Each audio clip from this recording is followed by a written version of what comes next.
La série Narcos se déroule dans deux principaux pays, la Colombie, précisément à Medellín qu'on peut surnommer le pays de l'antimonde, et les États-Unis, notamment à Miami, à Washington, qu'on peut surnommer le pays du bien.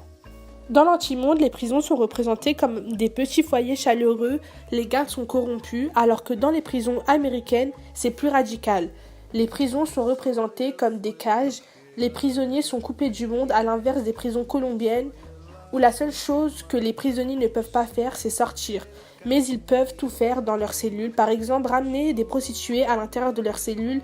Ce sont les gardes qui les amènent. Dans l'antimonde, les prisonniers sont supérieurs aux gardes, contrairement au pays du bien où les prisonniers sont inférieurs aux gardes. Dans l'antimonde, il y a des personnes qui travaillent pour les narcotrafiquants et c'est eux qui font le travail physique. Comme créer de la drogue, ils sont coupés du monde, ils travaillent dans des jungles en anonymat pour ne pas être découverts, alors que les défenseurs du bien font tout eux-mêmes, c'est-à-dire travaillent, enquêtent, écrivent tout seuls et se réunissent afin de trouver des preuves contre les méchants. Disent ce qu'ils savent sur une personne. Contrairement à l'antimonde, dans leur travail, il y a une cohésion et de l'égalité. Malgré leur travail mouvementé, les défenseurs du bien vivent une vie assez modeste. Ils se fondent dans la masse. Par exemple, ils vont dans des restaurants assez banals, prennent des avions en classe économique. Ils habitent dans des appartements. Ils sont différents des gens de l'antimonde qui, eux, vivent dans le luxe.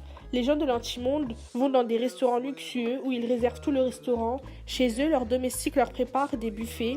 Les gens de l'antimonde prennent des jets privés pour voyager. Ils ne vivent pas dans des appartements, ils vivent dans des villas. Par exemple, Pablo a plus de 800 maisons avec des gardes dans chaque maison. À cette époque, Medellín était une ville assez montagneuse et assez pauvre où il y avait beaucoup de trafic de drogue, des bases militaires, des paradis fiscaux. Chez les États-Unis, la série nous montre Washington où on peut voir qu'il y a beaucoup de lieux de pouvoir.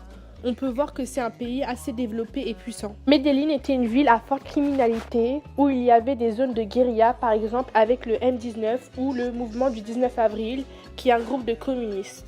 La rue relie ces deux univers. Ces deux univers utilisent la rue pour travailler, les gens de l'antimonde pour recruter des jeunes dans la rue afin de les faire travailler pour eux, et les défenseurs du bien pour enquêter, interroger les gens. Pour en conclure, l'antimonde est encerclé par les délits, l'argent et le bien est entouré par la justice et les citoyens.